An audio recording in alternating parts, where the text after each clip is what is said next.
Conference will now be recorded.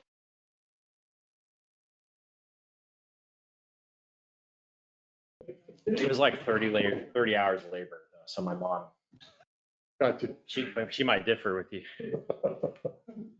Yes, you would. Yeah. All right, we got the recording started. Yes. Welcome, everybody. All right. And if we can get started with the approval of the, We gotta call the roll. let's get a roll call first. Councilor Johnson, I'm here. Councilor Odebesa, Here. Councilor Arnold. Present. Councilor Cortez, 5 seconds to spare. Councilor Moore. I think I'm here.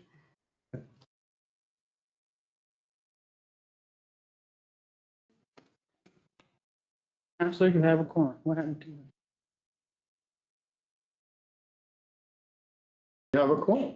Right. Okay. Let's get approval of the agenda. Mr. Chair, I'd like to make a motion to approve the agenda. Second. Got a motion by Councilor Lady Arnold and second by Councilor Cortez. Anybody opposed to it? Hearing none. Approval of the minutes.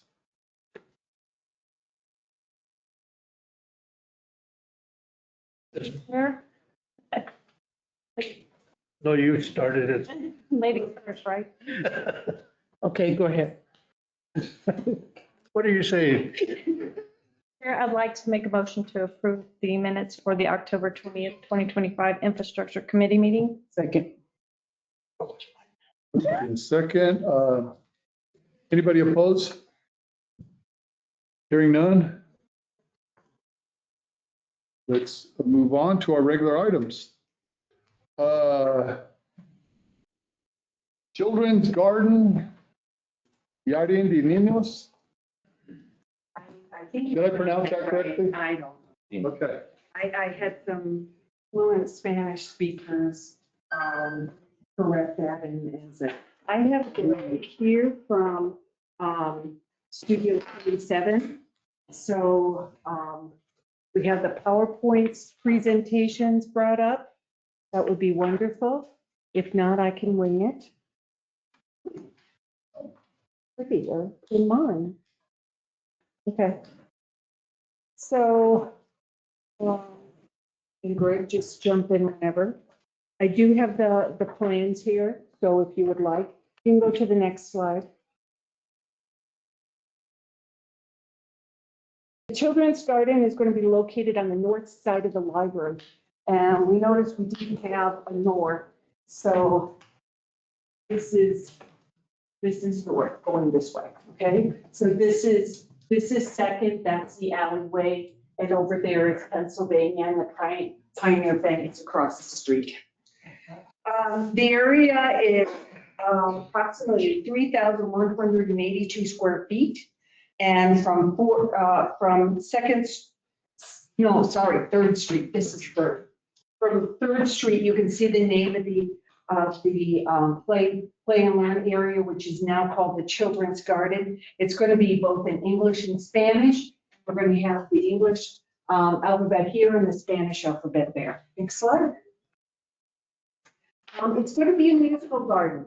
And so these are the instruments that are going to be on there. These are cattails up there and the dragonfly to a salute to Bitter Lakes with the Dragonfly Festival.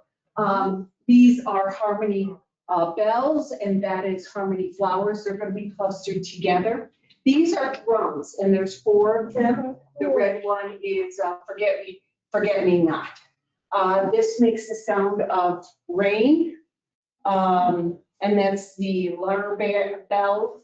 That has a beautiful sound to it. All of the instruments are in tune, and they are all playable. So when we ordered them, it was, do you want the A major or the other major kind of instruments? So they are all playable. Go to the next slide. The Children's Garden includes a garden area, and that is hidden behind a tree, which is closest to the alley. Sorry, camera. Right there, thank you. It will have raised flower beds in there. There's, the green is going to be turf, and that's where most of the musical instruments are going to be. On your plan, you will see exactly where they're going to be placed. Then we have some decking area, so we can do some programming, a stage that looks like stacked books. The area is shaded. So we want to make sure it's cool, but the two trees are very close together and they will provide a green light. All the whole area is fenced in, and we have flowers, chalkboard flowers on the west side of the, of them. We're also going to be putting durable polymer fence panels on it, so if the kids run out on a hot day, they don't get burnt with the fence. Next thing, we will have to do some demo. The rocks are going to be relocated, and Greg just jumped in. The demo. As you direct the contractor, Yeah. they'll relocate those rocks that are not in there. The section of concrete is coming out for the new development, and then we're trying to limit the areas near the building where we're going to take out concrete and just the areas we need for refocus and such. So we limit that because there was some new concrete work that was done up there near the building where we're trying not to disturb that too much, and we just focus on the area between the building and 3rd Street is the bulk of the development. Okay, so next one is site improvements. So Greg again. Yeah, so we're really leveling and addressing accessibility issues here, but also maintaining drainage off of the site, protecting the existing trees that are there. We'll be installing tree wells around there with grates so that those can remain in place. We've got instructions to the contractor for protecting those, as well as instructions and specifications to that end. And then we'll be reworking the existing irrigation system that's there just to provide spot bubblers and drip emitters for just specific linings for the trees. For the new garden area, there'll be some drip irrigation going there, and then we've got some planters going up near the building that will be fed by drip as well. But that's all just going to branch off of the existing irrigation zone that's there. A little bit of new concrete work, and then we're doing that new decking and the new turf area and ground area. So you can see that a little bit better on the next slide. So this area here is where the garden is with the raised garden beds and the gravel there. The turf goes here, the decking here, the fencing is around the whole area. This is going to become a reading kind of nook. And we have a bench that is also some artwork there. And then the paving, the bricks area, and we're relocating. This is a sundial that is currently right about here, and we are relocating that so that it's more prominent and becomes something that people can see. Anything else? I know those existing planting areas that used to have some landscaping in them, now they're really just kind of gravel areas. Those purpose to donor brick areas. They'll be filled in with paver bricks right now, and those bricks can be removed and replaced as donor bricks that are sold. Actually, we will probably get 2 of those things filled up. Okay, next slide. Kind of gives you some more where the instruments are going to be placed, where the tree is. We're going to have electricity to the tree, correct? Yes, we've got some electrical running out there for just utility outlets, one by the stage area, and then one out near the tree. So we've got a couple servicing there. We've also cordoned off a little area for a tool shed right there off that gardening area, and there'll be power and water available in there. It'll be behind a loft gate. This is a fencing area right here that separates it. this area from the children's area, we can see all of this area. So that's something that we wanted for safety, but we can't see this area. So that's going to be locked and only used when we do programming, or gardening. And we have someone who is our STEM instructor who is very excited about taking over that area. If you go to the next one, you want to explain this a little bit? Sure, yeah, so we are adding one new entry exit out of the children's area to access this play garden. And the floor level is slightly higher inside the children's area than it is out. So we're creating a little handicap accessible ramp that will take us back to the outside level, just to make it a little bit vintage, but we've made it like a little footbridge. So we have this this idea of entering into the play garden area this footbridge that is somewhat organic, but sturdy. That is from the street view. You can see the children's garden and the children's garden in Spanish. This here is the fence that is between the children's garden and where we're having the actual raised garden. And the wording on there is, "A book is like a garden carried in the pocket." And so we have both that in English and in Spanish, and that's going to be painted a turquoise color. I want it so it's level, not slanted, and I will get my way. Okay, next one. That gives you a good idea of what the stage will look like.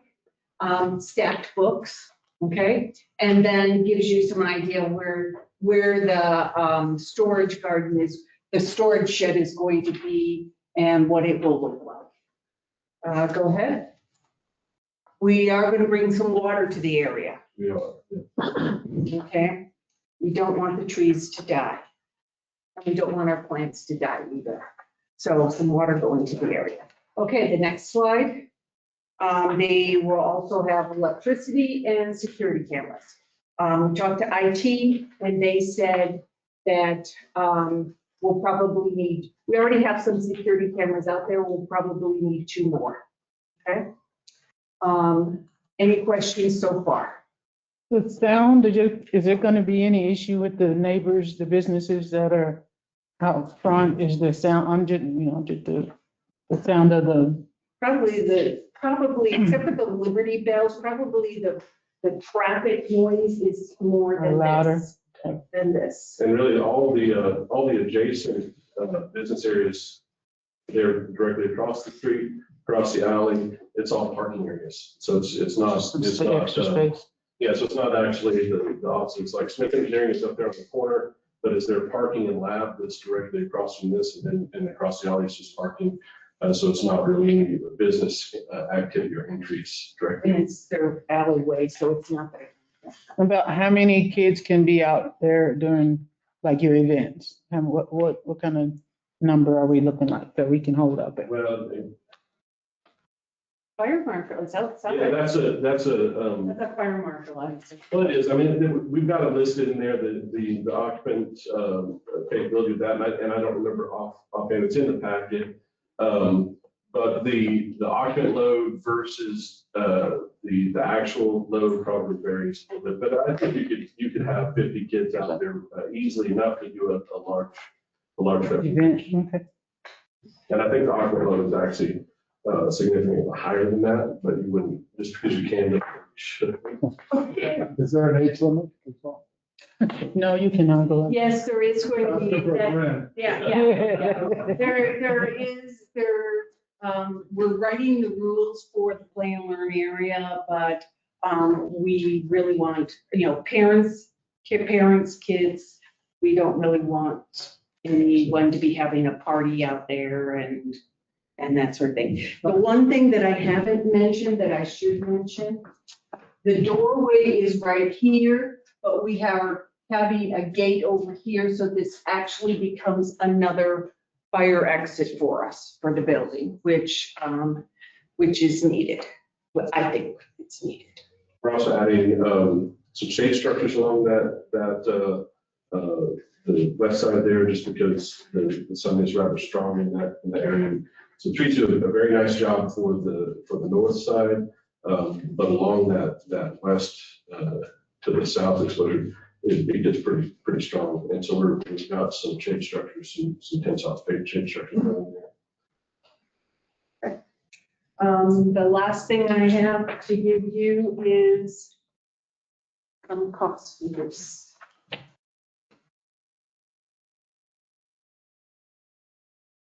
The new copies, so I'm going to give them to the council first, and then if I can give them to other people, I will.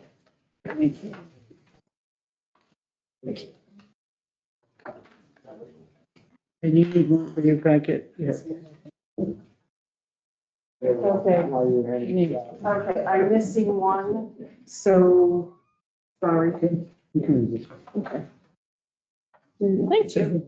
I'll take a look at it. That's just dollar amount, right? You wanna go? If I can see that, that would be wonderful. So, She needs one. the Library Foundation has put $46,678 for that. That was to purchase the musical instruments and the signage there. We're expecting the musical instruments to arrive sometime this month. Then we have some money that has been donated to us, that we have put in a special account. And we are working with finance to see if we can get that money before the early withdrawal penalty in there. And I talked to finance and they said that this would be a good time. Some of it is in a money market, some of it's in a CD. We'd have to sell the CD. And Tony said that we might get more for the CD than what we would get. Okay, then we have some other donations in there. And what I'm also asking is, once I get all the money put together, I'd like permission to go out for bid.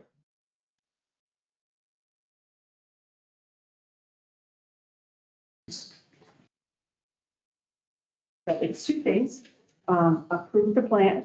Well, the plan has to go before finance, but I've noticed that there's a lot of people in finance here, so maybe they could go up in the hallway and talk. Not how it goes. The engineering design on this is already done, correct? And that was off of a different, So that packet there is a complete bid package ready to go. okay. And I think what he was telling me last, or 2 weeks ago, was that we might be a year out before this goes to. Well, now I'm thinking it would be 2026. Okay, yeah. It's ready to roll. I mean, it's signed and So if we can move faster on it, then that means that the quotes are good. And we don't have to go back and get things re-quoted.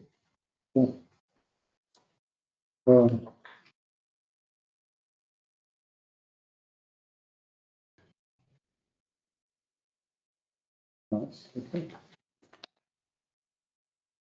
Are you saying you have most of this money already, or all of this money? I just have to get the money from the Morton taken out. I mean, with that process, you should have all of it, so there's no money attached to what we need right now. Got it all. Hey. Talk about it. And Studio 27 is, Has architects and interior design firm here locally. okay. Yeah. And, So you guys designed this already? Yes, sir. We've been working on this for about 3 years now, Okay. since we began this. So that was a different contract, him designing this and then, that was yes, Okay. that was approved last fiscal year. gotcha. And, the money Yeah, we has, already got PO and I think Yeah, we put our last PO. invoice in. you have to put in your last invoice and, it's been sent to finance and I So that's not in this. Yeah, I thought I remembered something about it. That's why, okay, perfect. All right. Do you want to have any information about the Morton account? So, the donation money is in a CD with Morton. There was split with the money market and the CD. They have $200,000 in the CD and about $70,000 in, liquid funds that they can use right now. We are working with Morton to get that money, liquidated in the CD. I did talk to them. There is no penalty on it. And we can get it at a higher price depending on when it's sold. So we could get some additional interest on that as well. Perfect. Any other questions? Awesome. All right. Excited. Might go to the library. So that's an action item. It is a regular item. It's an action item, yep. Yes. I need action. She does, she need action. I think we need to move Enid from the library to, probably to engineering. Yeah, so the The extra. Crank's projects would change. So we have all the money paid for coming in. Absolutely. Go to the north arrow, you had it down. Yeah, we like how she comes in here, man. Get some more staff over there. Crank's projects. Well, I will say that through the process, James sat with us and we went through the whole thing several months ago in the process to make sure that we got all of our areas covered. So the city was very helpful in giving us insight there. He combed through the, And he came back with notes. yeah, he combed through it. I think, giving children objects to play is normally make sound is normally a bad idea, but if it's outside, that's usually reasonable. Absolutely. Absolutely. I did want to say thank you for all your hard work on this project as well as the community donations. It's so amazing that, because I was looking for, okay, how much is it going? And I was extremely grateful that our community has, committed to something like this that will continue the love of the library.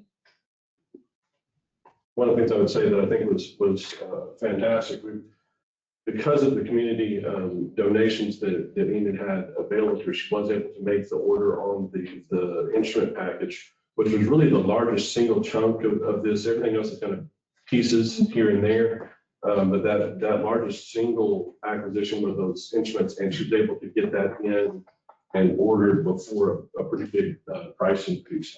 So it was very, very wise planning. Oh, nice. Nice. And your CD is still maturing. Can I make a motion? Yes, you, please. To approve the scope of work for the children's garden, Jardín de Niños, and to go out to bid when the funds are available. Second.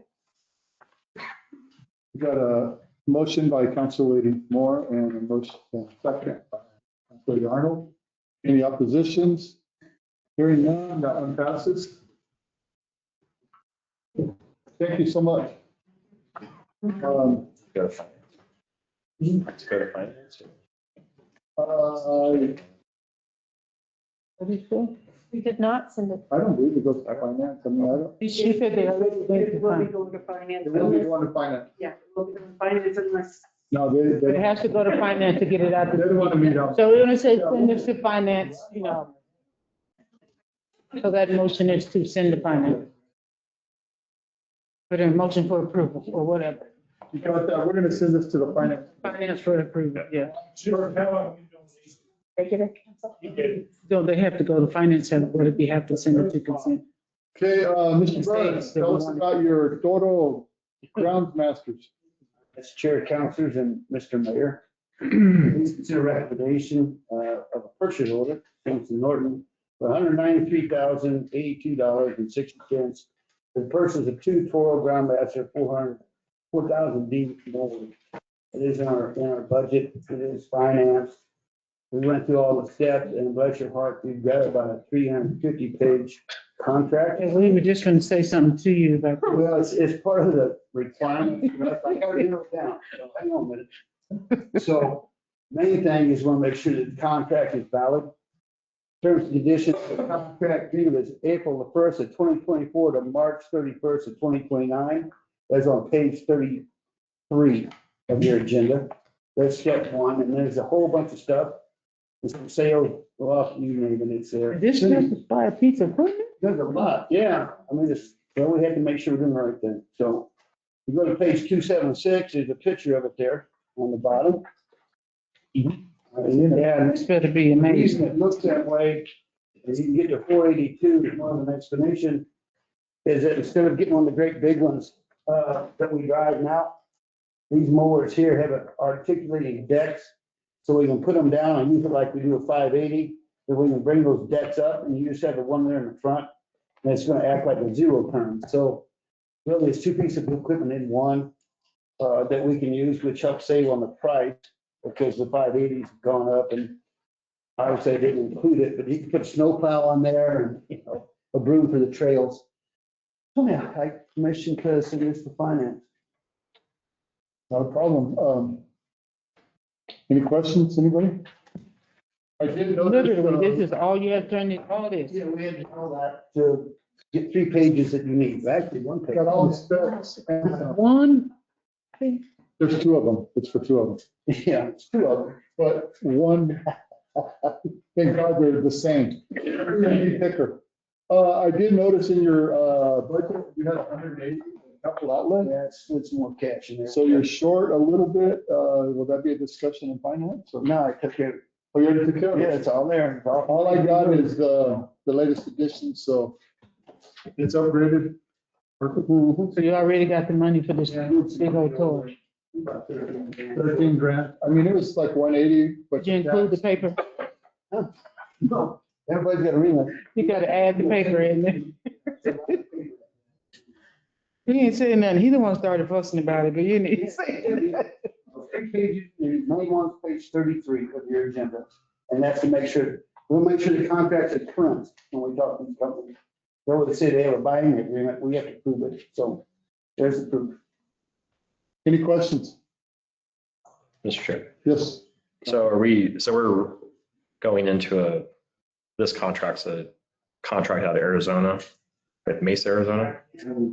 We're riding on someone else's contract. Yeah, that's good. And there's more stuff in there, but yes. We don't have Toro dealers in New Mexico. No.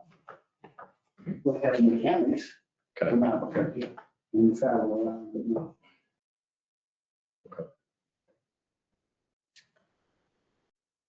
Any other questions? Okay, what's your pleasure, guys?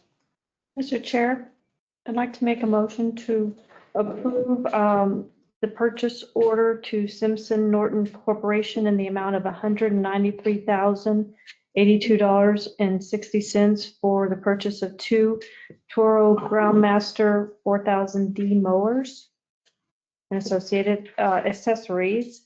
And I'd like this to be moved to finance on the consent agenda for their consideration to put on the consent agenda. Consideration, there we go.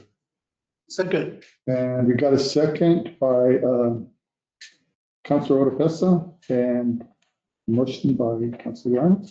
Any oppositions? Hearing none, passes. And let's move to the next one, approval of the scope of work for the RFP prefabricated modular hold room facility at the Air Center. Yeah, good afternoon, everyone. Hi. So this is just the approval of the scope of work for the RFP for prefabricated hold room to help us with the additional air failure activity.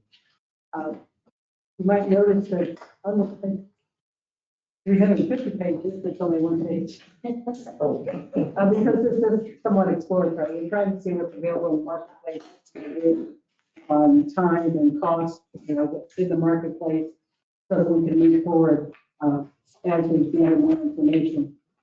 So the current hold room that we have is with 90 people.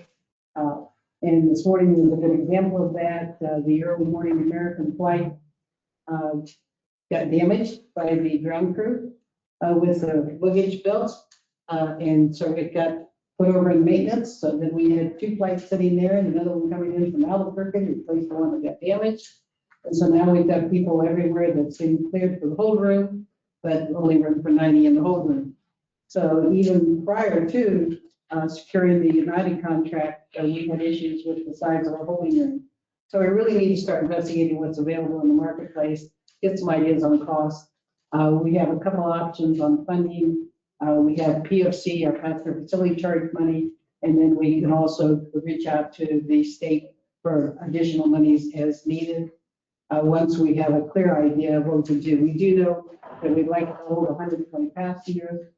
We know the best location for it, and it's simple install. So you go out the current hold room, there would be a hallway developed going into this new unit that would hold 120 people and be self-contained. So if everybody went to the new hold room, the 90-person hold room could be available for the next flight. So we think it's very functionally possible, but we need to put this RFP out on the street to get some more information.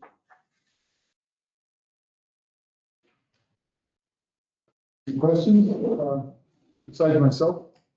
I- Go ahead. Mr. Chair, on this actually award recommendation report, I would actually like to see the bid amount noted, because it shows the a different item. Yeah. Am I off? I'm off kilter.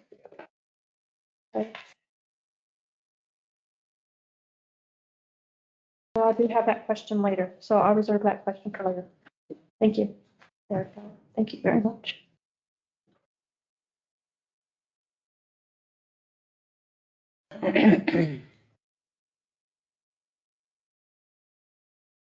Have you probably reached out to some people? You have some people already, in your purview about who to send the information to that you might, that kind of thing? This is like a different kind of animal. I really don't want to prejudge anything. I really want to see what we can do. We can try and find out what's available out there. Typically, we're talking brick and mortar, and this is a different situation, to keep the cost down. Because on the long term, we really do need a terminal building, so we don't want to get a lot of costs here. So we'd like to do this simply and as cost effective as possible.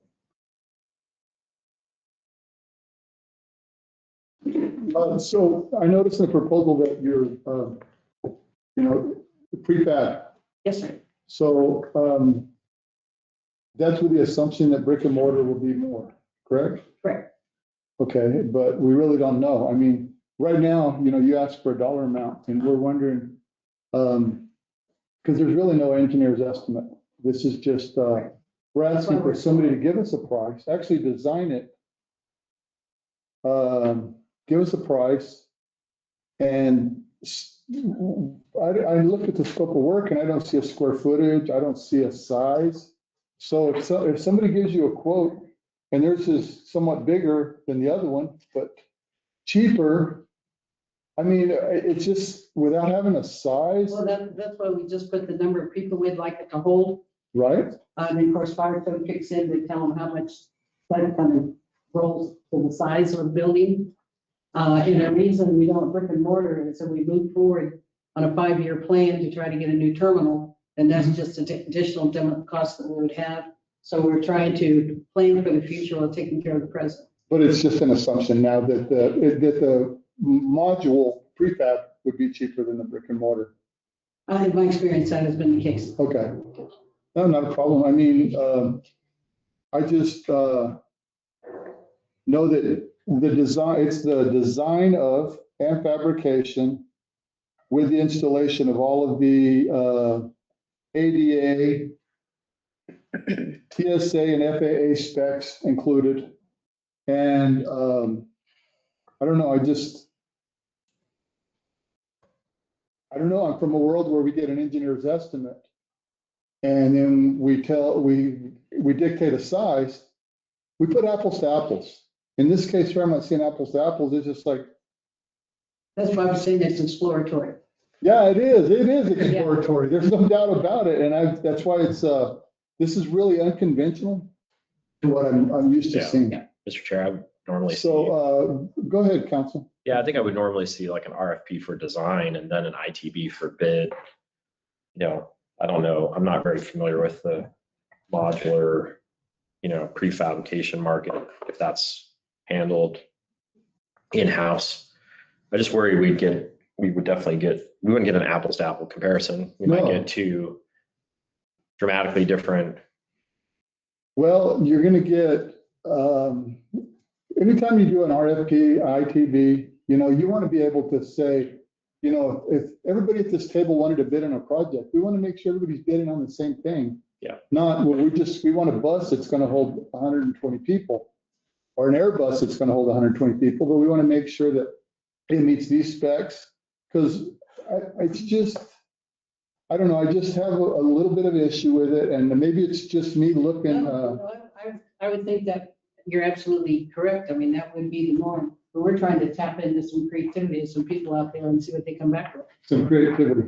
And I noticed in the scope of work, I didn't notice that it was time sensitive, but I think it is time sensitive. We are somewhat time sensitive. I mean, because I think that would be a good component in your scope of work. That say, I don't know. Because that would also, when you put something out to bid, it would also, some players are like, look, I'm busy till hell freezes I think over. that would be an excellent addition. that we can And add some to it. people would look at it and say, wow, we can get to work right now on it. But, I think that's a great suggestion. We can add that to the and my experience with airports is little to nothing. I'll tell you that right now. You have all the experience. And I'll tell you furthermore that I didn't know that we would ever move modular buildings over there. Well, actually, a few years ago, it's my understanding, a few years ago, in recognizing the same problem when flights get delayed or, Mhm. and you have extra people, that actually worked with TSA to try to do a fabric building in the same area that we're thinking. Okay. And they worked with TSA to do that, and TSA wasn't real happy about that because people cut into fabric and stuff. So they think, something's a little stronger than fabric would be a better arrangement. Nice. And as far as the size, length, width, height, ingress, egress, how many, everything. But what we would certainly do prior to contracting for anything, after we get some more information back, is we would have a mandatory pre-bid on the structure itself. So that they can see the area they're dealing with and all the tie-ins for power and water and sewage and all that. Right. And their mandatory pre-bid can still include more than a single contractor. Oh, well, the subcontractor would have subcontractors that would deal with all of the other stuff, and that would be part of the Yeah, bid, even for the right? structure itself, we might have more than one, after we get some ideas and say, well, we like these 3 ideas, so all of you come in. Yeah, and see that, and that's another thing, like in your scope of work is, what all is the contractor gonna be responsible for, We Because just I'm say seeing turnkey. where it's We just just say about, turnkey. I'm seeing everything. To where, he's responsible for the electrical contractors, he's responsible for concrete, everything's under him, so. And I just think it would bring more, value if we had a clear, understanding of it. James, do you have a comment on that, or am I just? No, you're exactly right. That would be the typical way of proceeding with a project like that. And I get what Bobby's trying to do. Oh, yeah, absolutely. Creativity and see if there's some unique solutions out there that we just don't know about. Mhm. And if we don't know about a unique solution, we can't put together a bid package for it because we don't know it exists. Right. So, I don't have a problem with it. I don't have a problem. I understand what you're saying, but this is 2025 and maybe they're, like if some of the airport people know something, like you said, we can tell them we want this one, and we don't even know that's available. So I don't have any problem with that going with this process. And then we come back and we get some information, then we can be more specific with the bids. Once you get some idea, we don't like that. We want it to be 27 feet more long or something, But I just think if let her go out and let's get some information, since this is a new baby. This is a new baby for everybody. This is a new baby for her, for us, for expanding an airport. We never had to have a holding session. Never had more than one airport, so airplane. So I understand that, and I don't have a problem with that process as long as it comes quickly, because we're gonna have to do it quickly. You can't go out, we don't have time to put out 5 extra bids after we get this information. Send it out again, do 30, 90 days for that, and do 39. So I think, time-wise, if you must put that this is of a, time-sensitive nature, if you're going to send it out the way you plan on sending it out, they have to know that by February 1st, we need something. I'm just using, I don't know what the date is, but that we need something, you know what I mean? So that we can bid on and vote on and discuss. There's a sense of urgency on this, so I think, go ahead, Councilor Ortega. Maybe I misunderstood you. You said you're asking for a modular instead of brick and mortar type of thing. Did you say something to the effect of moving the terminal or rebuilding the terminal? I'm not sure what I heard. On the longer term process, You want a new sort one. of 5-year horizon and beyond, we really do need a more updated,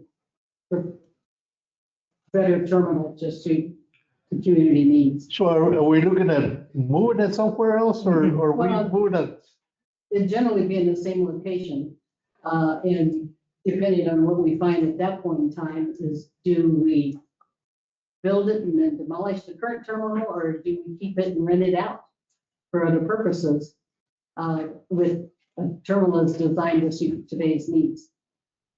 So you're saying that within about 5 years, we're looking at, Well, we would it's a start, possibility. yeah, we would start fairly early on, within the 12-month window to start looking for funding. Because we're probably talking in today's market, the $40 million structure. So we look for funding to get that done and see what's available there. And as that process develops, working with the engineers to design a terminal that's much more functional. We have several functional problems with the current terminal. I mean, we're really going to squeeze 2 airlines into a pretty small space within their work area and their baggage area. So we really need to start thinking about as we move forward, because don't want to stop at 2 airlines. We want to keep expanding what we Right. do and what we offer. And to be able to do that, we need a lot more space. I heard you correct. You did. Councilor Diana. And now I actually have a proper one. You said my 2 favorite words, which is future planning. I love the idea that you're actually thinking to create something that can actually be expanded or altered to meet our future needs. And I believe that we are going in that direction with the growth that is coming to Roswell. I kind of am along the same lines of him in my question, and that's, is this modular? Is it something that when we do grow and when we do actually expand our terminal or decide to build a new one, can we take that modular and use it somewhere else? Is it movable? It's temporary. It's temporary, okay. Because I didn't know, I mean, instead of demolishing it, we could actually take it, relocate it or something like that. Okay, Just because of the space available to design and build a new terminal. This would be temporary to get us through the next window, because to me, job as an airport director is to handle the day-to-day and have a good vision for the future. And so we can handle the day-to-day, we need this extra space now, but for the future, with whole new space.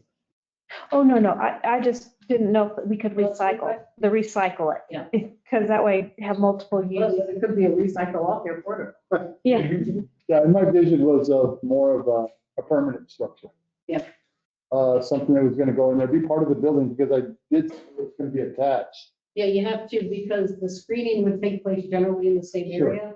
So the people in there, once they've been screened, cannot leave a screen secure area. So the attachment is basically a secure hallway form of transition from one hall to another. And you said you would not be able to use that building, so we couldn't move that to the other side of the base for storage or something. Oh, After we yeah. decided, once we decided, okay, we got the money for our new building, because we call this speaking things as they were. So as we prepare for our new airport, we could take that, we've already put I don't know, $200,000. We can take that and move it to the other side of the base and use it, right? It's not trash. We're not trashing it. It's not, that's what our question was. Yeah. Is if we could use it again for something else. Once we have got to, yeah, so that's what you're saying, yeah. Yes. So it's not a waste of money. So it could be used for something else if we needed some storage or we needed to put some of y'all counselors in it that was acting up. We needed to have some space. Looking right at me. Boxing, a boxing ring or something, that we could get that, then we could put y'all in timeout and stuff, so there'd be some room. Wow, okay. Somebody looking like that, Mr. Miss Tammy, like. Well, we need to make it nice if I'm gonna be put in there.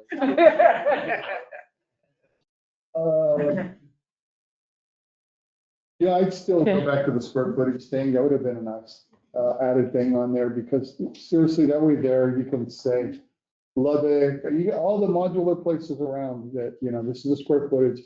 We just need an empty shell. Boom, somebody who can provide it. But Well, what I could do is I could check with the fire department what the capacity requirement is, size is, and add that as well as a time frame. it would be To the great. RFP. Whatever makes our ITE better, Thank you.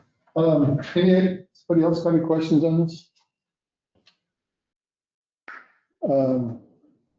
Brett? Thank you, Mr.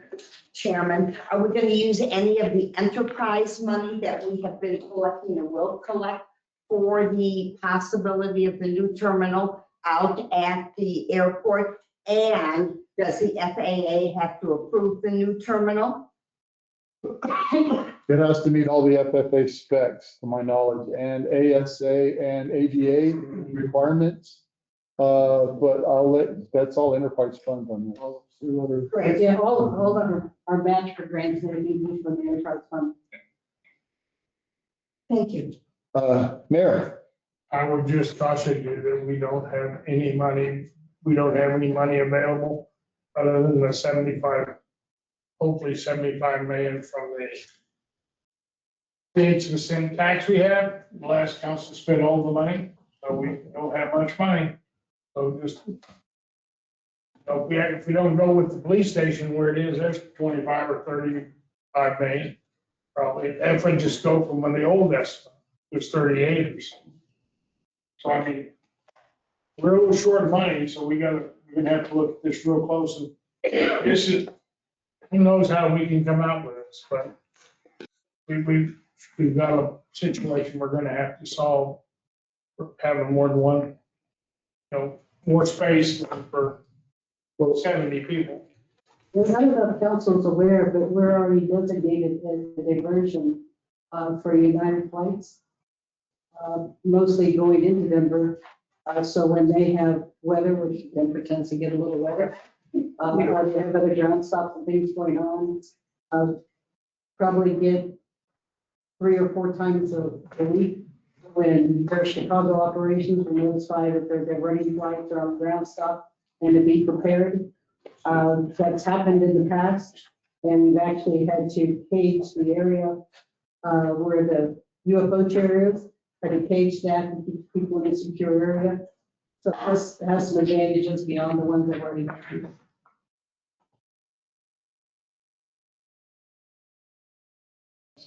And if the Denver flights don't seem to be in our best interest, it's a modular and we can move on, right? I mean, I'm being the devil's Oh, advocate here. absolutely. Yeah, that's my. So, any other questions? We might put you in that room with coroner. Counselor over here about that fighting room, put that up. Right. Start boxing. I'm thinking next. Yeah, that's what I said, the boxing ring, and it's. For more, might have trained both of you guys.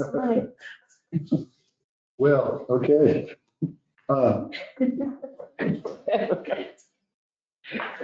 Appreciate that. Everybody's thinking out. Maybe not my best interest, but they're thinking. Any other questions? Anybody?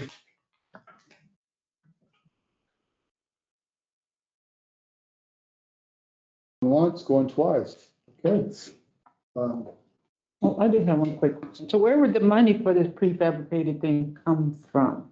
Just to get the information, where would that money come from? Could you? To get the information, well, with the RFP, there's no cost to it. No money, Other nothing, than the send the small information. information. Okay. All right. Yeah, okay. So if I could get a motion, and please know, we probably want to send this to the legal committee, right? Legal? It's already on legal. It's already on legal? Okay. Perfect. It's already on legal. Good. All right, I'd like to make a motion to approve the scope of work for RFP refabricated modular hold room facility at the RAC. Second.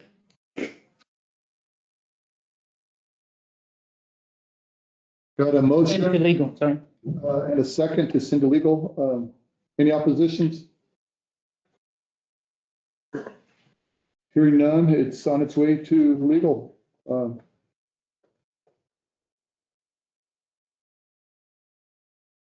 Recommend award of ITB 26005 annual maintenance contract, Abraham's Construction. Mr. Chairman, our senior engineer, Mr. Romero, will present this item, but if I might address your question, Counselor, on the award recommendation letter. The reason it's worded the way it is this is more of an on-call type contract. So the intent of this contract is to have a contractor on call to respond to the water leaks, small ADA upgrades, to do sidewalk, roadway repairs and ADA upgrades. Okay. So would the bid change? Would the amounts change? I'm just saying, I just wanted to see what people actually noted as their bid amount. Did they put one out there? Yeah, the bid is included in your packet. So line items, so whatever line item that they're requesting to do, you take the amount of work needed, multiply it by the unit of measure, and then you get that dollar amount, whatever it is. Okay, I think I understand. You're basically saying that, It's like pre-line item. well. Yeah. So how do we choose Abraham's Construction? On the average, they're the cheaper bidder. And if I may, if you look at all of the unit costs and you add up all the unit costs and you divide it by the units, by the line items, then you get a average unit cost. And sometimes I don't buy into that methodology, but in this one here, as I looked at them, it was an excellent decision. So, because sometimes you can have some that are skewed that you'll never use, but you always want to think about the ones that you are going to use and see if those are attractive to be in the award process. And correct me if I'm wrong, a lot of those look very good. Some of them were a little high. I mean, when you see, and I can't remember which ones I saw, thousands of dollars difference in unit price, I was like, why? But once again, that's what the guys want to do their work, and that's what the on-call work is for. I think Abraham's is really, I don't want to use the word dirt cheap, but I just did. Wow, it's great, and those are great. Well, Go ahead, Counselor. yeah, so here's, yeah, I looked through it and I was trying to assess, I guess for big 30,000 foot view on what everybody is doing and everybody has, and that's why you're saying they're dirt cheap, but I can't compare them to say that they actually are. And that's why I'm saying I kind of wanted to understand all three of them. But, and I do trust your professional opinion, thank you. But it does also help educate me as well, seeing the, that's how I do analysis, by looking at this versus this, and I have this. So, yeah, thank you. You have it, but you just have to do a lot of math. Yeah. So that's a good question. We have an amendment. Base course 6-inch, average unit cost was 30 to 25 to 25. And you have one person, $431, for a square yard. Oh my God. That's just really, but they're cheaper in some areas, but very few. But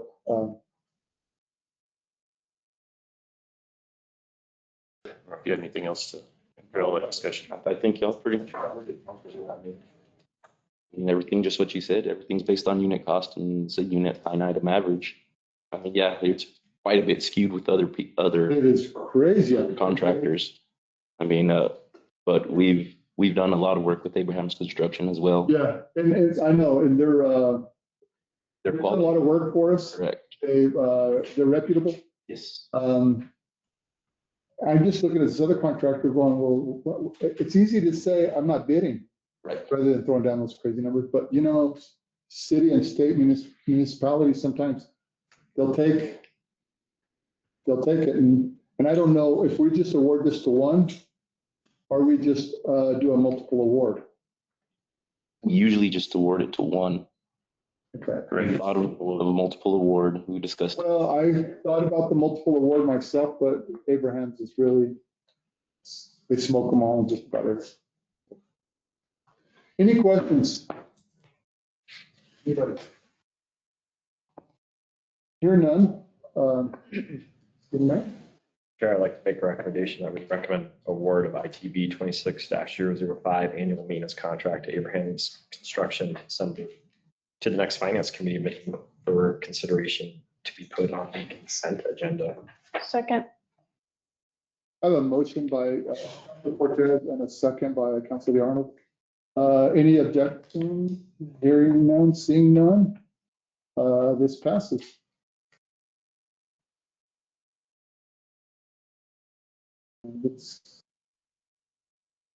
This one, the next one is you, James, and I think. Yes, sir. Mr. Chairman, we're just asking for approval of calendar year 2026 Infrastructure Committee meeting dates. Standard date is the third Monday of every month at 2 p.m. unless it falls on or is close to a holiday. In your packet, we've got a list of what we're recommending as meeting dates for next calendar year. We did adjust a few of them because of the holiday schedule. Stand questions?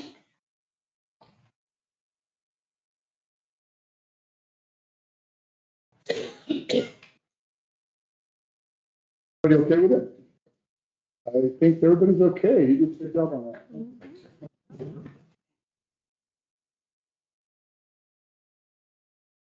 And that is a regular item as well, correct? So we make a motion on this one as well?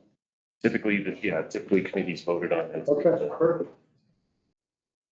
Mr. Chair, I'd like to make a motion to approve the 2026 Infrastructure Committee meeting dates. The standard, well, we don't have to send it anywhere, do we?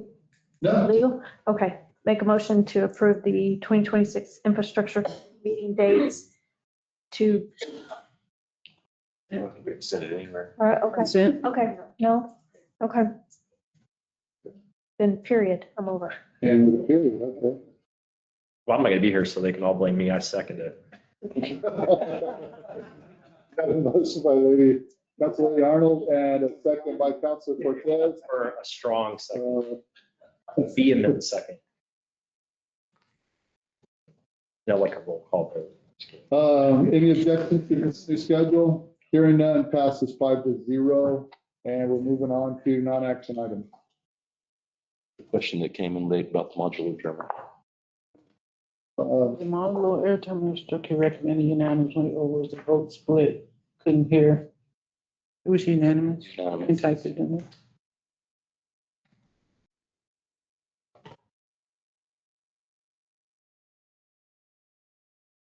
At IT, yes.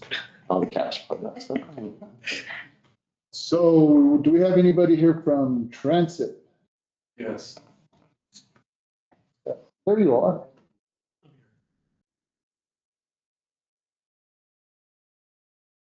For this event today. All right. I have a question for Transit. How are the numbers? I mean, I was hearing, where we were talking, the people were fussing that they was not, that they wouldn't ride the bus because it didn't seem safe or whatever. Is that still kind of the process that like the homeless people riding the bus and all that because it's free? I mean, because it's so cheap and stuff? Is that true or is that just? Yeah, everybody in the city who rides. Homeless, people just trying to get back to work. Oh, shopping. Haven't heard anything being said on the negative side of it. Everything's been pretty much just. Numbers are still good. Numbers are still Price good. went They're down. climbing. We're almost back up to before, COVID. Thank you. Any other questions? Thank you. I have one. Transit fleet maintenance. That'd be needed. Fleet has nothing this time. Nothing at all, huh? Are you sure? As far as I'm aware, yeah. Okay. Unless you have a question. No, I have none. Does anybody have a question? No? Let's move to facility maintenance.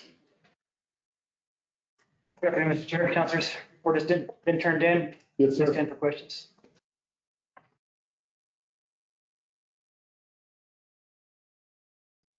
Any questions? Seeing none. Fleet update. That would be me today. That would be you today. We just wanted to do a quick fleet update as we barely, was given fleet back on October 16th. We wanted to thank Ms. Becky for all the work she did in Fleetio and made our life easier. And just kind of give you an update of what we see on Fleetio. And also point out, according to it, it's saying about half our fleet is over 15 years old. And I stand for any questions.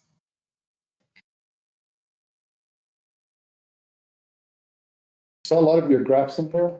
That's directly from Fleetio. I wanted Okay. council to see what I'm seeing. Okay. Very interesting. Our equipment repair budget is, For the full city, it's about $2 million. perfect, you answered. Yes. Let her get off early at 5 today. That's late for me.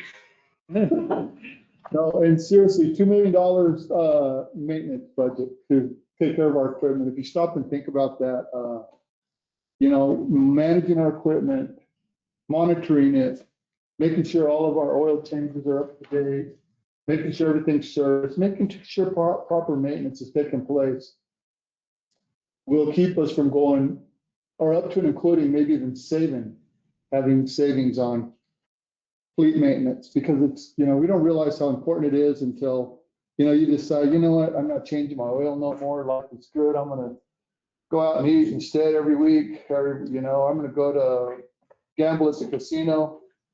The heck with changing my oil, guess what, it'll come back and bite you, and it always does. This way here, we have a hall monitor, if you will, somebody always watching, and making sure everybody's taking care of their equipment, as we do, but this is a way to take better care of it. And I appreciate you guys getting on top of this, and thank you for taking the lead on this. I couldn't be in better hands. I couldn't agree with you. Thanks. Yes. Kudos to Abraham and Debbie. Yeah. In the work they've been doing to get this back on the night. Use the system. Recently we talked about it last council meeting. The ability to score big win with the emergency vehicle technician position. We'll be starting in January, and we see that as a game changer. Not only for regular fleet maintenance, but our fire vehicles. That's huge. That's huge. Thank you. Go ahead. So, as City Manager Chad said, that's a huge one for us. It's gonna be huge, a game changer, so we're gonna be providing a lot of really quality, high-end service to everyone. I do want to back up track a little bit to Fleetio. Yes. Fleetio, as we put the data in and put the information in, we're seeing a very uncomfortable trend. Just want everybody to know now. 50% of the fleet is beyond its life expectancy. And the maintenance is drastic. The cost to maintain a vehicle that's 10, 12, 13 years old is expensive. A lot of the M&R vehicle budget is spread out through the entire city. Total about 2.1 million.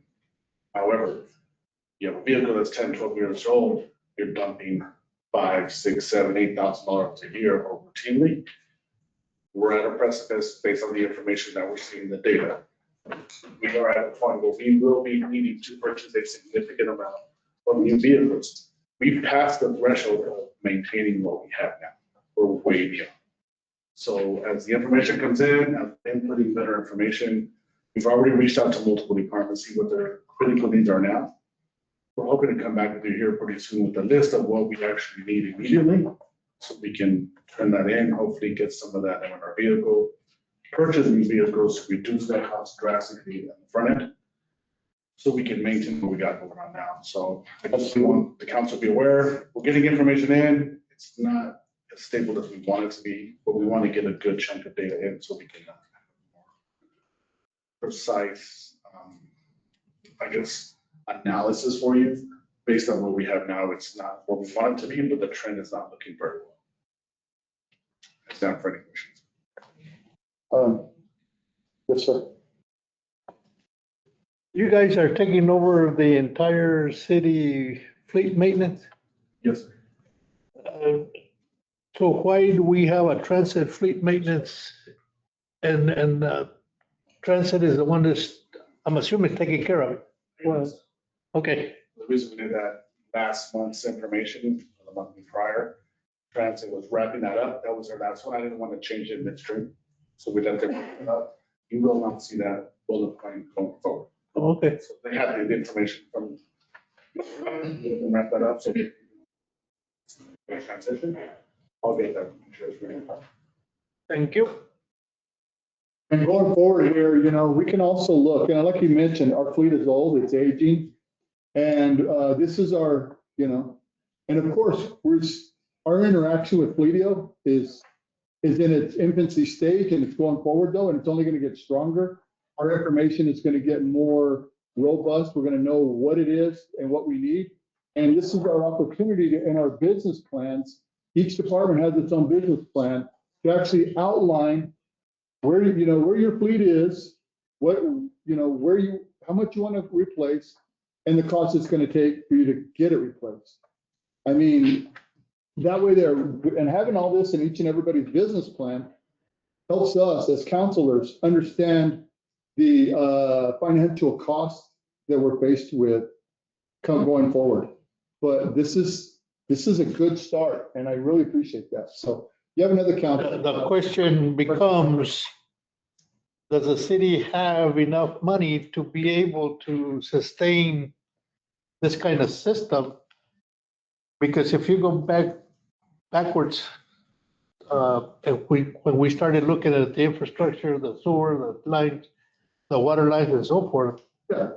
I mean, we discovered we needed a lot more money than what we had. But we know. It's not a hypothetical, it's nothing more but facts that we know this is what we need.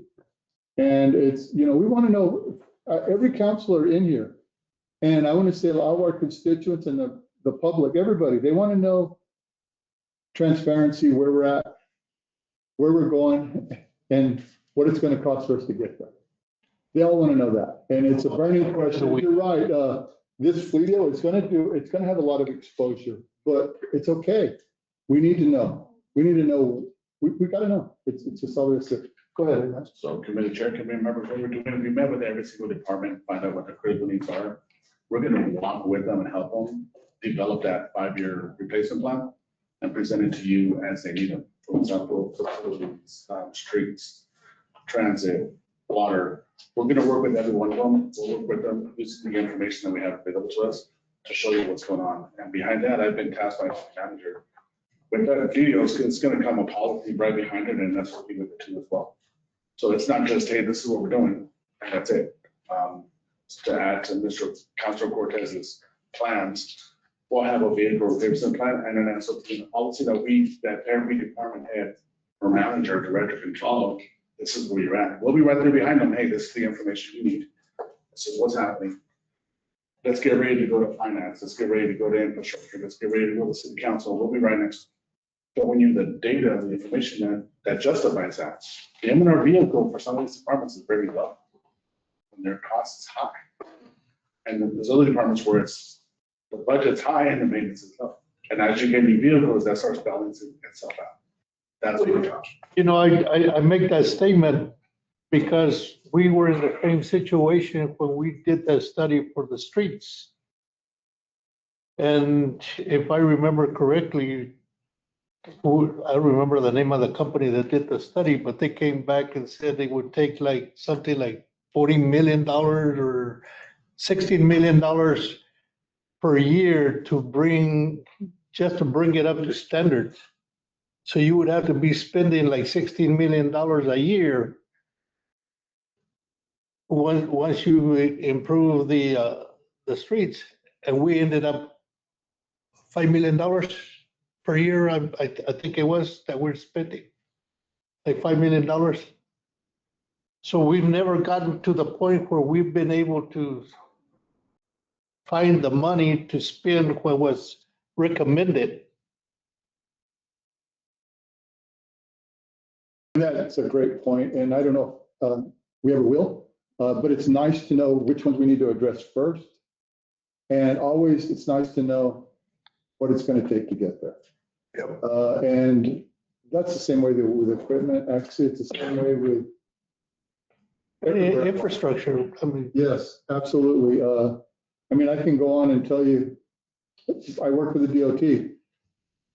You would actually just think, oh my God, let's all quit driving because all these streets, all of our highways need to be replaced. Bridges, you wouldn't even go over a bridge if I told you some bridge stories. But here's the deal. They're past inspections, we're, you know, and we know what we need to do. And we have a priority list. And just same way with the city, we have a priority list. You know, and we look at, this bridge is no longer, you know, passable, and we have immediate attention on the bridge. This vehicle's no longer worth putting any more money in. It's time to replace that, you know, and but having a business plan tied to it is always a good thing.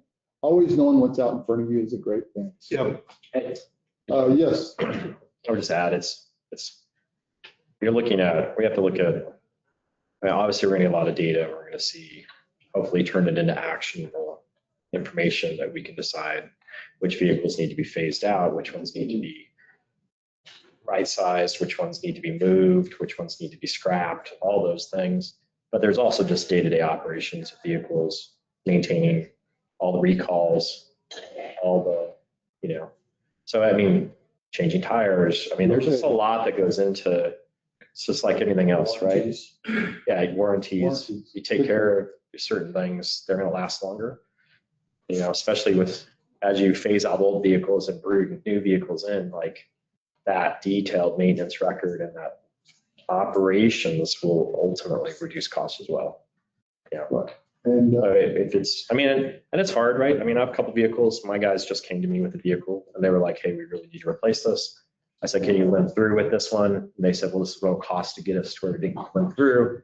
Do you, as a business owner, want to make that decision, or do you just want us to kill it? And I, you know, and I had to make that decision. But you had data to make a decision. I had data to make a decision. And, you know, so it's hard to make decisions, and especially as a city, right? You got a lot of vehicles spread over a large area, lots of different people driving them, people coming and going. You know, I've got the same guys operating the same equipment. I know who to yell at, you know, I know who to, Right. you know, it's a lot. There's 600 vehicles all across, different people driving them every day. You know, I'm sure your equipment, maintaining your equipment, right? I mean, it takes a lot. So hopefully this will help, but, you know, we'll see. I'd rather have the information and. It will help. It definitely will. I'm going to tell you, I'm going to reflect back on the DOT. We were all over the place there, and we didn't track it. So we got involved with a software, and we reduced our maintenance costs by 35%. I hear 2 million today. Will it be 2 million tomorrow? Well, the price of things probably so, but to reduce something 35% over a 5-year period, I mean, it was nice to get a budget. You know, and ours was 1.2 million. Wasn't a robust 2, but needless to say, I had a new slush fund, and it was nice that, and it all generated from doing proper maintenance and taking care of equipment, rotating tires. It's also nice to put your people in better equipment. It is also nice. And there was some instances where you actually look at it and see, wow, I got a motor grader in each patrol, and I don't need one. So sometimes it makes you stop and think, wow, I've got too much equipment. So, you know, it helps management make decisions. And it helps the the data, it's gonna be so rich and have so much information that we can never go wrong. Mr. Chairman, Yes. you're exactly right. I think the difference here is we'll have some actual data to work with. Where I ask our council members is to support us on the changes that we've made and are making. One strong push is to get a champion for every department that will report out the fleet ecosystem on those vehicles and maintenance. I think really, we're talking to the deputy city manager in years past, many years from now. What would happen is vehicle requests would come to council in through budget. It's always the easiest thing to slash to try and balance your budget, to get rid of vehicles. And I think just through my own observation, sometimes we see it's a popularity contest. Everybody wants more PD, everybody wants more this department. But really, this is going to give you some hard data to work with. And then in terms of the actual safety of the vehicles themselves, if you got an airbag that doesn't work, that vehicle should be deadlined immediately. This is going to give us that kind of data to make some really sound decisions. So I think it's really good, and I appreciate your efforts on the every department going out through the ecosystem. It's really it's a robust system. We just need to utilize it. And it's gonna help us on our audit, big time. So, it's gonna show, we take care of our taxpayers' funded equipment. Can't go wrong there. Any more questions? All right, thank you so much. I appreciate all your hard work on that, I really do. Everyone's hard work. Everyone's hard work. And the champions that have come forward with this, I mean, I see nothing but good things coming from this. Well, it's the average guy. Yeah. Or girl that works for the city has to stop and put some data in, do an inspection. Everybody, it's gonna be a Takes collaboration of the whole city coming together and making this happen. And we will, we are, and it's gonna be a great thing, so. Let's see. Guess we're moving on to solid waste now. Or sense that's, you have any questions I can try to answer? I have one, and it was one of my constituents, recycle. Cardboard is a no, We're still doing cardboard. We're just not doing plastics. we're just not doing plastic. There's no market. So we are doing cardboard. They went out there with their cardboard and they told them to throw it and What kind of cardboard? I don't know, but it's okay. So there's different types of cardboard. There regular brown paper one with no wax, no color on. That's what the recycler wants. Brown, no wax. Yeah, the same one what you see at Amazon. Stuff like Okay. that. That works out really well. And the other ones that have pictures on them or coating on them, then the recycler will not take. Okay. There is no market for that. He does all this shopping from Amazon, so I must know they were all Amazon. And they said to throw them in the receptacle over there and it broke his heart. So, I'll have him come see if that's okay. Yeah, we're always there myself for February. I will, because I know we can get this fixed. Those are something. Thanks. But no plastic in here. But no plastic, the wax coating or. Recycler ashes. Recycler stockpiles, waste to sell to a broker, that broker sells them. There's no market for it right now at all. Mr. Chair, say Abraham did a good job getting public information from these out early. Yes, he did. This is the case that we can take. Plastic, number. Okay. So, and combining the last in this one, you make sure all your trucks' hydraulic hoses were attached properly after last week's. And thank you for getting that taken care of. I'm gonna assume that that's all done. And thank you for the call. So you must have got it done because I didn't get any calls from constituents for hydraulic stuff on their grass, on their cars and stuff like that. So Just to summarize this thing. Could you summarize this for us? Everybody. Before Frank says anything, we try to do our own. That was topic didn't work. So we had a hydraulic hose that was ruptured, it was compromised, and it blew up. The driver did panic, tried to get to an empty lot, and he ended up spraying a significant neighborhood up north. But with the help of Frank, HR safety, facility maintenance, my staff, water, fire, we all got to really quick.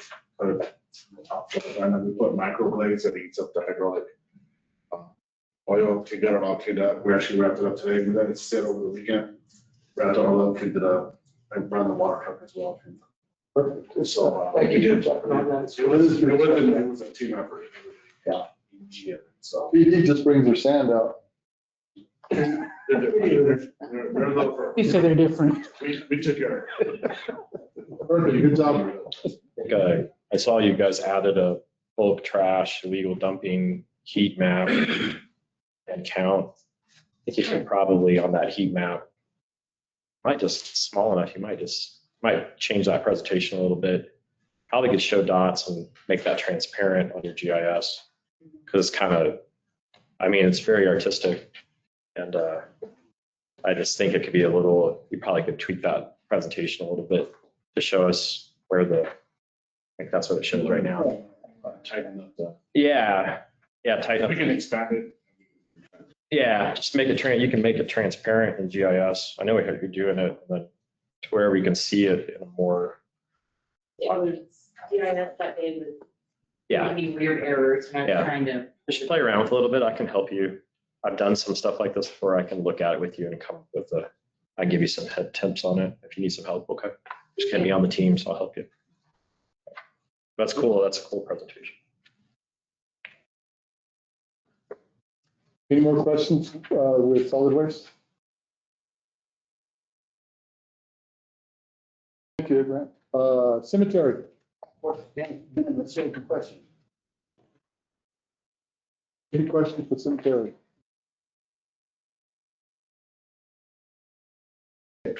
How about parks?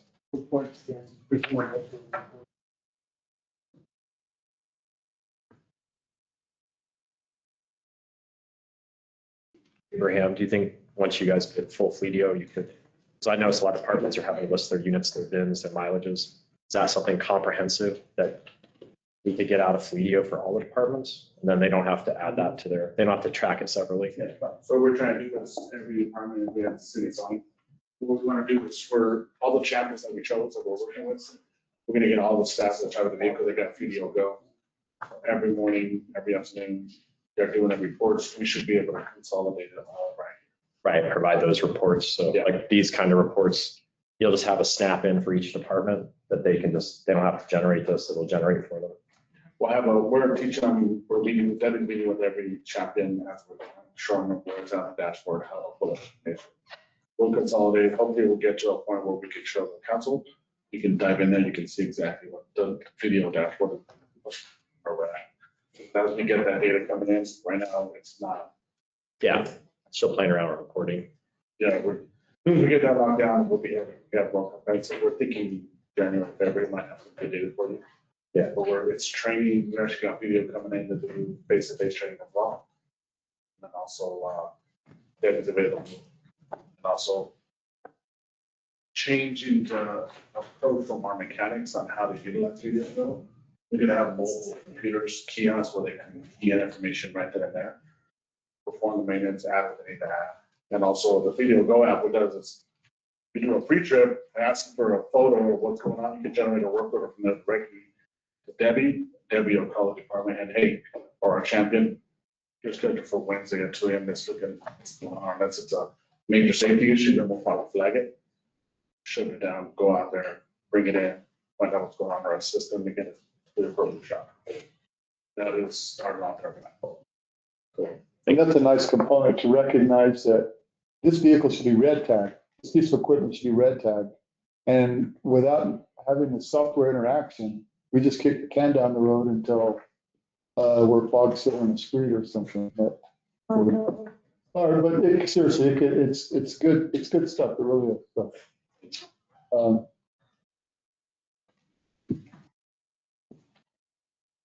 And the more data you get, the more data you populate, the better your reports are going to get. It's just a matter of time.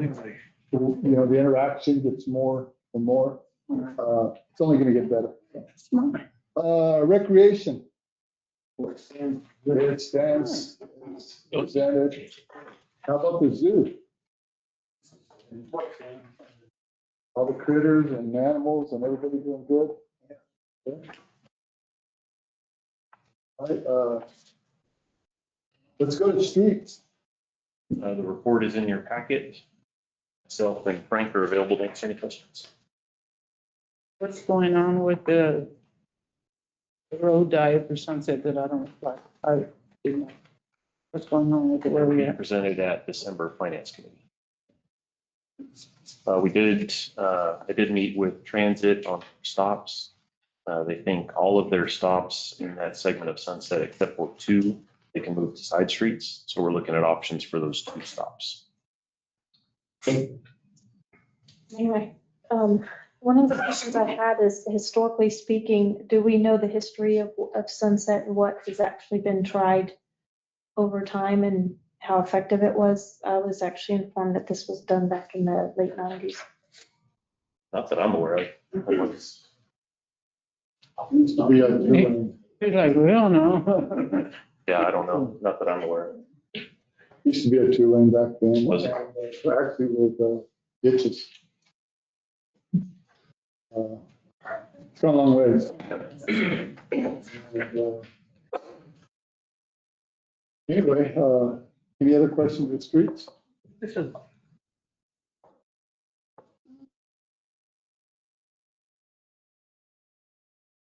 Wastewater treatment, Plans are submitted for wastewater.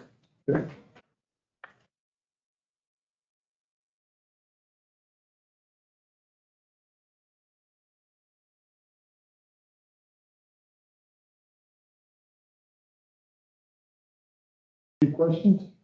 Wastewater? Water maintenance and transmission, same thing? Yep.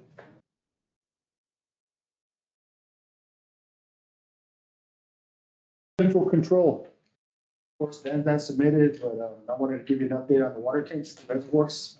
Reservoirs. We did start filling those up last week, and they discovered more leaks. There's about an additional 34 leaks around that tank. wow. And so we had to turn the water off, and we have to drain it again, and they marked all the leaks, so. did we go full capacity?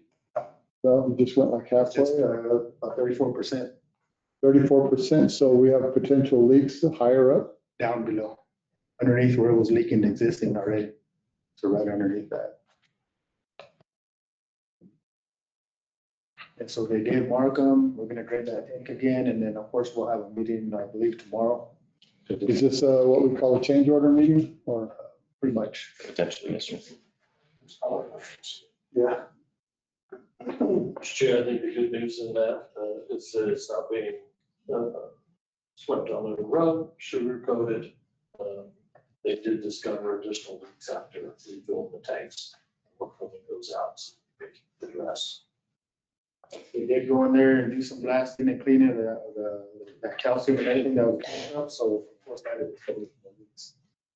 So as they were filling them up, we just. What does that look like financially, the 34 holes, 34? This kind of depends.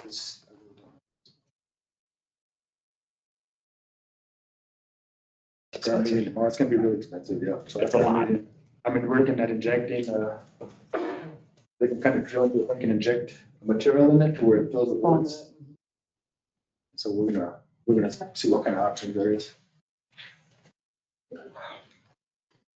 You're the Dutch boy. Yeah. Full Italian. No, yeah, I only have a couple fingers, so. So is this just the one tank is completed? South tank only.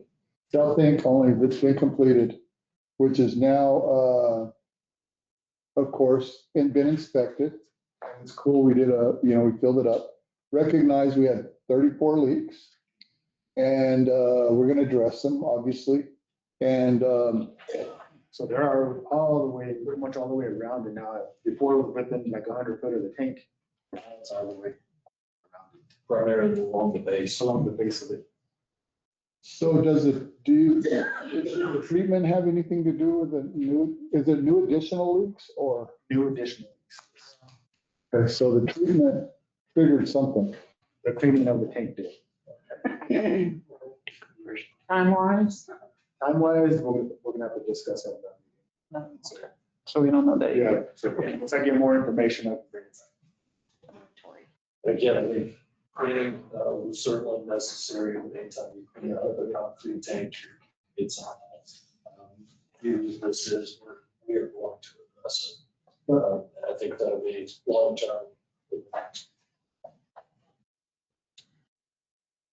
Well, when you got 34 leaks and they're all the way around, it looks like it's gonna be a full surface treatment. I mean, we're gonna come back with something else. That injecting maybe some type of, maybe epoxy or something on the inside. Yeah, well, that would be the epoxy injection that you were talking about for probably the holes and then another seal. I don't know. Not a subject matter expert on this, but I can tell you, there's a dollar sign attached to this. And it's an uncertain right now, so it'll be coming to a place near us soon. Figure it out. Yes. But But more weight in that tank, it's gonna expand. However you do it, you add more weight to it, it'll get a little bigger. yeah. So, I'm gonna ask this question anyway. So we did a repair on the first tank. We recognize the dollar amount. But if we were to do a total replacement on the other tank, Total replacement of that? it would be like, unbelievable, right? So that's a discussion we didn't want to have, right? Okay. You know, everybody needs new cars and new equipment stuff, but we need water tanks. Right now, we're just gonna patch with what we have. That's a multi-million-dollar project just on itself. But we'll find out more on this as we go, and thank you for the information on that. I appreciate it. And relentless pursuit of getting this thing fixed and getting the leaks done, and I know we'll take care of it, so. Anytime we delay preparing a tank for 13 or 14 years, It's it's only gonna get worse. I mean, you've gotta stop rust or whatever, any deterioration. Yeah. And if you wait 11 years, 12 years, like what we would doubt, it's gonna be a lot worse than it would have been if you fixed it the first time. You got all the council support, you got everybody's support, and I think we'll just keep on board with it. It's a have to do thing, and we'll get it done, so. Any more questions for Andrew here? Anybody? Okay, thanks. Engineering, you got anything for us? The report is in your packet. We did hand out an update to the project dashboard report. The version in your packet got uploaded as a different format. It didn't come across well. So pages 475 through 479, permission replaced with this updated. I apologize for that. Thank you. I'm gonna mention this.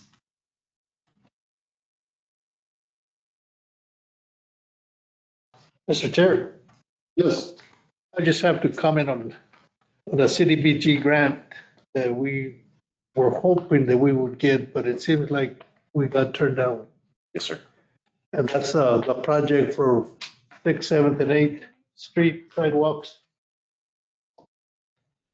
But I guess a good thing is there's next year. Try again. Do they tell you why? Do you know why? Or they just say no? They say your paper's not complete? What is, I mean, because we've gotten it for a very long time, and so most of the time since I've been here, I know we got it. So I'm just wondering, do they tell you why they didn't give it to us? Mr. Chairman, councilors, no, we didn't get any feedback on why we were denied. The only information I can provide is there was 17 projects applied for. About half of them were awarded. Almost all of the projects that were awarded were utility-related projects. Maybe that was their emphasis this year. It's the only information I have.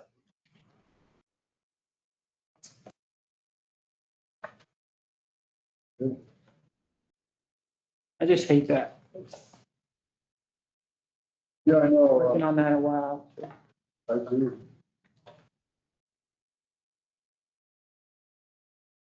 Any other questions for engineering? Crystal Electronics? The report is in your packet. I'm available to answer any questions.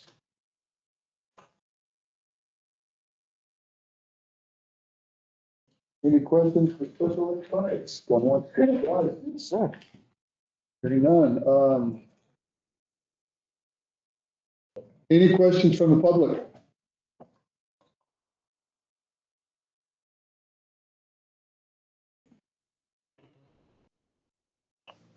I would like to say something. Yes, Vicki. This is Vicky Burris, 3205 Chiquita Lane. I personally want to thank James McCornack for making an ADA accessible, cutting the curb and putting the sidewalk in at Linda Vista Park. There had been a playground put in there in 2019, I believe, with several pieces of equipment for children with with disabilities of different kinds, but they couldn't get to the playground. So James, thank you very much for cutting that curb, making it ADA accessible, putting in the sidewalk as far as you did to the next picnic table and the backstop. I couldn't appreciate it more. And that's all. Thank you. Thank you, James. Thank you, Vicki, very much. I think James will not approve any project unless he addresses ADA concerns. So, considering that I have my share of those disabilities, I really appreciated that because it's been a while. Perfect. Thank you. Old blue shirt? Tim, part of my disability is standing there in the blue shirt. So, do you have any more questions from the public?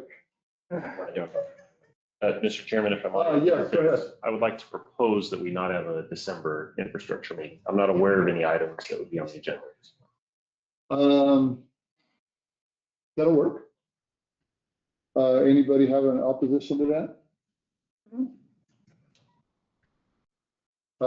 You say, I believe she wants us to come anyway. It looks like. Yes, she did, I saw. So it looks like we're gonna. Shame on you. So no, that's a good idea. We're Right good. there. Have a motion for that. The first one in 2026 will be January 12th. January 12th. That's right. So, no, that'll work. That sounds good for everybody here, I believe. Thank you all very much. Thanks for having me. And look, if there's something that comes up and we need to get it done, let us know. We'll come in and we'll take our business. I don't think any of us are afraid of doing that. Let's see, I have nobody else on here with any questions, but I do have a question over here. Yes, ma'am. Rita Kendall off of Very Narrow Unstriped Chicago Bears mailbox, Mark Road. Do we have an ordinance about ADA? Or was that gotten rid of? Do we have a working ordinance on ADA? So as far as the city goes, that's gonna be a James McCormack question. I know all state roads, they do, yes. And the law is. So there is an ordinance, a city ordinance. I would say it's a law. See if it's a state law. We had one in the past that's been gone away. It's gone away, so we don't have an ordinance for ADA. There used to be an ADA committee or commission. Yeah, commission. Yeah, that doesn't exist anymore, but there's not an ADA specific ordinance. If we just have to incorporate state federal law. Oh. But I'll double check. Oh, please do. Here you go. I got an answer right here. That's part of her disability. Yeah, you heard that. Heard about No, that. her disability, he's not my disability. James started with the ADA grant, we got to look at it, and there used to be an ordinance, and there was a committee for ADA access. It went by the wayside and we reached out to a few folks, and we're gonna put some committees together to get comments. And if needed, we'll look at reestablishing an ordinance, but this was the beginning of maybe some good information and present and make sure we're doing the right things. So Jim, you are gonna have people that are handicapped? I mean, you are gonna have people that have a direct input on those committees? Obviously. Okay. Yeah, so the ordinance is still valid. There just, there have been no applicants for it. What is that the ordinance? There's one right next to you. It's chapter 14 Mayor, the ordinance was 1286, passed in 1997. Is that a city ordinance? Yeah. Okay. That's for the commission, that's not for ADA. Rules or whatever. Yeah, that's for the commission. There's no specific ADA ordinance about how we incorporate into our business. Okay. We'll get there. Normally, anytime there's some things are grandfathered in, if you wanted to just, repaint your, a store, you can repaint it, but if you wanted to go inside your store and do a lot of remodeling, and when you got your permit, I would assume with the city, they would say, hey, now's the time that you need to address ADA compliancy. You need to widen your door, make sure the restrooms are a little wider. So it depends on your level of construction or reconstruction, if you will, whether it dictates it. And that's the same with the highways, roads. If you're just going to go by and stripe it, they're not going to require you to do any ADA addresses. But if you're going to go in and do a full depth reclamation where you dig it all up, they want you to address all of the corners that don't have ADA ramps or anything else that needs ADA compliancy, which I believe is 12 to 1. Yes. 12 to 1. So did you have something to? Oh, it's separate from the ADA thing. Yes, go ahead. Since I think we've got 8 members of the governing body in here, I didn't want to learn this. There have been some changes in chapter 3 of the legislature this past year. One of them requires that the organizational meeting of the council be held 15 to 21 days after you are sworn in come January. Because that falls on a Thursday, it means we can't hold we shouldn't be holding our normal meeting on the second Thursday, but we have to hold it between the 16th and the 22nd of January. That's the 15 to 21 days later. So if you guys want to start thinking about how that would work best for you so that our clerk can make sure that's noticed properly. And then also just to give you a heads up, state law now says that the rules of order must be passed at the organizational meeting. So if there are going to be any changes to the rules of order, please get them to me as soon as possible so we can have them drafted up for you for the sometime between January 16th and 22nd organization. Yeah, I don't know why they changed that. There's a ceremony. When are you planning the ceremony? State law says that you all should be sworn in on the 1st. And I'll let the clerk organize that because I don't know how good I'll be at being awake. The 1st? But No, I won't even be in town on the 1st. yeah, that's when your term starts. So if you'd like to hold something formal, You're during gonna the get kicked organizational off. meeting, that's not a typical I don't care. but your term does start the 1st of the year. Okay, very good. Thank you, Mama. Thank you. Anything else, guys? Does that mean? Yes, sir. Since they're not meeting in December, we don't have to pay it? You don't have to, no, sir. I'll show up. Not true. I'm okay with that. We had the December city council. Yes. Is there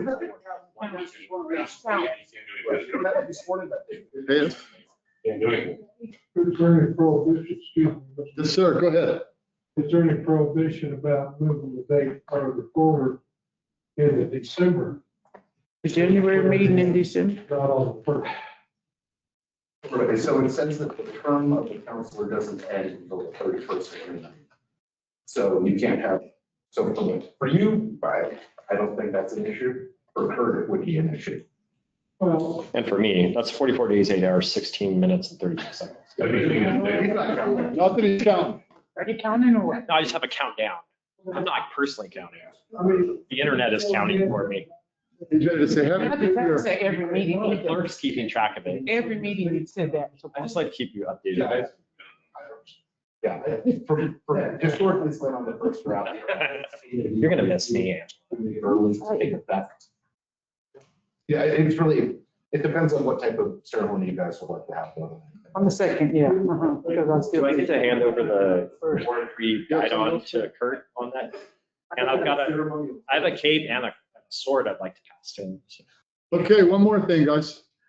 I just want everybody who was elected 4 years ago.